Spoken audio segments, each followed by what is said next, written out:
Malnutrition is defined by UNICEF as a broad term commonly used as an alternative to undernutrition, but technically also refers to overnutrition. People are malnourished if their diet does not provide adequate calories and proteins for growth and maintenance, or they are unable to fully utilize the food they eat due to illness.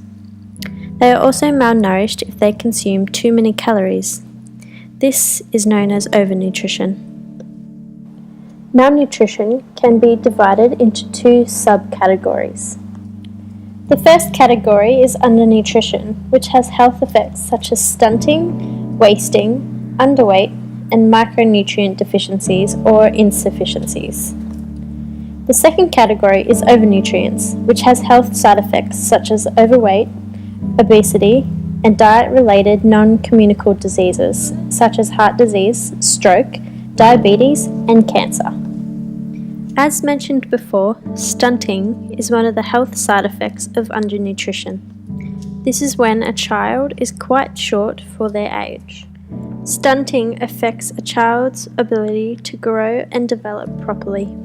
The Borgen Project states that 39% of children from developing countries suffer from stunting. They also state that 40% of children in sub-Saharan Africa and South Asia suffer from this health defect, and that's estimated to climb to as high as 50% of children in those areas. That means a whopping 209 million children suffer from stunting in the developing countries today. Another health issue from undernutrition is wasting. Wasting is when a person or part of a person's body become progressively weaker and more emaciated. You can recognize when a child is suffering from wasting because they will have a low body weight for their height. Wasting is often associated with acute starvation and severe diseases. This health issue generally only affects children in poor and developing countries. Children who suffer from wasting have an increased risk of mortality. Wasting is also associated with a high number of nutrition-related deaths. Often, when children suffer from this health issue and don't receive adequate support, their sickness may progress towards a severe acute malnutrition. This would make it a life-threatening condition.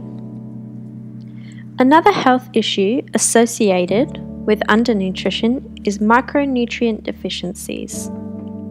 It has been defined by Orphan Nutrition as a lack of essential vitamins and minerals required in small amounts by the body for proper growth and development. This includes, but is not limited to, vitamins A, B, C, and D, calcium, folate, iodine, iron, and zinc. Iron deficiency is the most common form of micronutrient deficiencies worldwide. Having an iron deficiency means the body lacks sufficient iron to make adequate hemoglobin. This means an individual's red blood cells cannot transport enough oxygen to tissues throughout one's body. A common health condition associated with iron deficiency is anemia. In developing countries, every second pregnant woman and about 40% of all children under the age of 5 are estimated to suffer from anemic. Anemia comes with some major health consequences, and these include poor pregnancy outcomes, impaired physical and cognitive development, increased risk of morbidity in children, and reduced work productivity in adults. Anemia contributes to around 20% of all maternal deaths worldwide. The second malnutrition subcategory is overnutrition. A health issue associated with overnutrition is obesity. This is a health issue and has been defined by Obesity Australia as a term used to describe someone who is very overweight with a high degree of body fat. Being a little overweight may not cause many noticeable problems, but once someone is carrying a few extra kilograms, they may develop symptoms that affect their day-to-day life. This is a major issue to people living in developed countries and generally arise due to families or individuals not having access to fresh produce or simply not being educated in how to live a healthier lifestyle and have a better diet. Often when children are overweight due to malnutrition, they are more likely to have other health-related issues later on in life when they are an adult. These include health diseases such as stroke, high blood pressure, diabetes, some cancers, gallbladder disease, gallstones, and osteoarthritis. Another health promotion was the 2 and 5 campaign that was in January 2007 and probably went on for till about 2012. This campaign was targeted for kids between the ages of 0 and 17, where they would try to implement 2 fruit and 5 veg a day. So the first research that the Australian government got back, so parents were having a low proportion. They were consuming the recommended level of vegetables, and there was no significant changes in the proportion of the parents consuming their recommended fruit and vegetables. Encouragingly, there was a significant decrease in proportion of the parents indicating that they only ate a serve of vegetable per day, so that's only 1 a day. With that, it shows that kids follow what their parents eat. So parents are the main influences on what the student can eat. It was like what was stated before with the educational approach. These both promotions are educational for students and parents. The 2 and 5 veg is a great resource just to get the base of the fruit and veg, what is good and what isn't. Kids are a great way for adults to start eating healthier, because once a kid comes home from school and says, I don't want to have this anymore, I want to have some fruit that I've just grown, it really shows good initiative from the kids, which can then change the parents' diets and then overall change the lifestyle of the whole family. With obesity on the rise within Australia over the past couple decades, this could be due to the portion size and the increasing of foods that are getting sweeter and fattier. This has caused many foods to be reduced in kids' lives, such as fresh fruit and vegetables, and are pushed aside for less healthier options, such as takeaway. Health promotions can make a difference, but what is a health promotion? Defined by the World Health Organization, a health promotion is a process of enabling people to increase control over and to improve their health. It moves beyond a focus on an individual's behaviour towards a wider range of social and environmental interventions, which is found on their website at www.who.international. Within a health promotion, they need different factors such as approaches. What is an approach though? According to the Health Promotion Model and Approaches by Joseph Tarampi, are there to tackle other issues and problems. For example, the educational approach, where schools and the government teach kids and their families how to live a healthier lifestyle. This then creates people to change their eating, diet, and overall their lifestyle.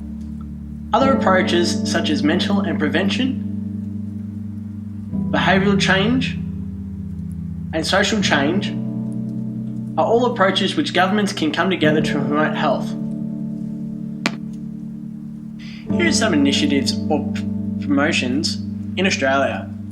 The Stephanie Alexander Kitchen Garden National Program aims to change the way children think about their food and to teach primary school students how to grow, harvest and prepare their nutritional foods. So the government has become involved with this, funding over $5.4 million over the last 3 years, giving it a new target range of up to 400 schools over the last 3 years. So schools that are in the program now meet specific criteria for low socio-economical statuses for families, which now they have the option to apply for more grants after they have established the kitchen and garden infrastructure. It's as a subcategory of malnutrition. And I wasn't really looking at the third world countries. I did some research on stunting and wasting, and that really disturbed me. So I was more more open to having the obesity side sort of things.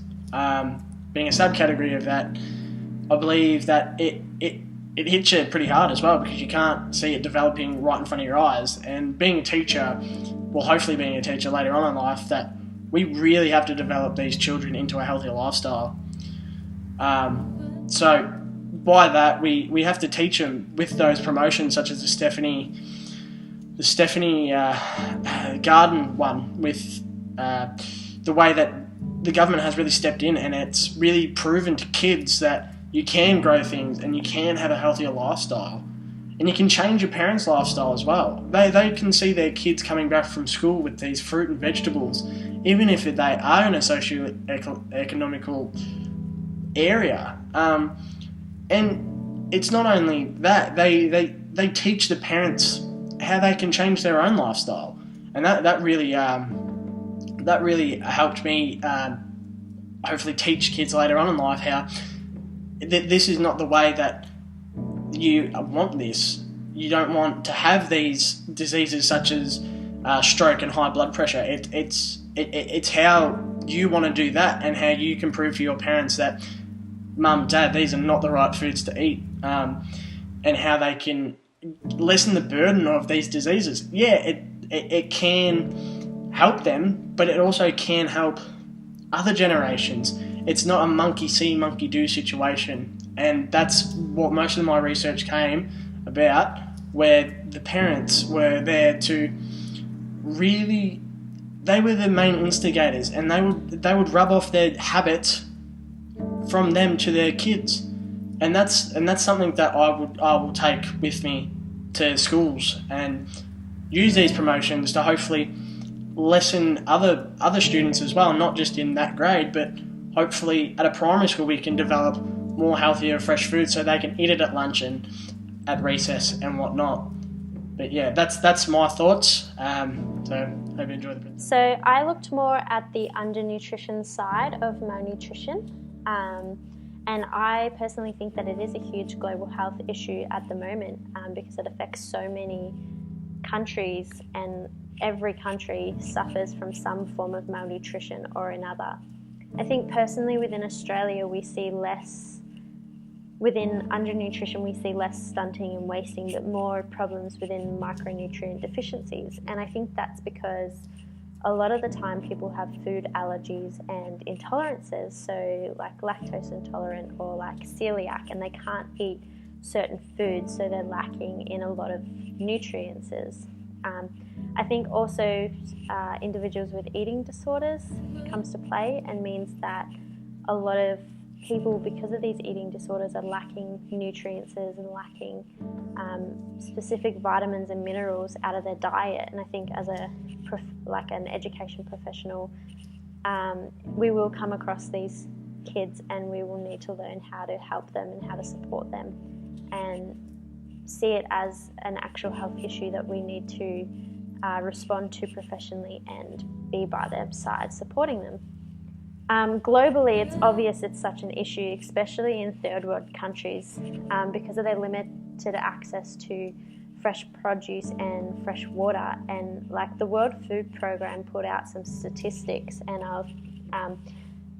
they said that 795 million people still go to bed on an empty stomach every day. So that's 1 in 9 people. They also stated that 1 in 3 people suffer from malnutrition of some sort, whether or not that's obesity and overnutrition, or whether or not that's undernutrition and things like micronutrient disorders. I think globally we are doing something to make a difference, because in 2015 they released the global goals, and there were 17 goals, and the second goal was zero hunger, where they actually want to achieve food security and improve nutrition, and they want to promote sustainable agriculture. So I think that a lot is being done, and a lot of programs are being implemented to help support and help bring people out of the poverty cycle, and actually give them the nutrients that they need. And because a lot of it is based around pregnancies as well, so children are born without the correct nutrients, and there's a lot of like Mother's Heart is one organisation that is putting in effort to prevent children from being born with nutrient disorders already.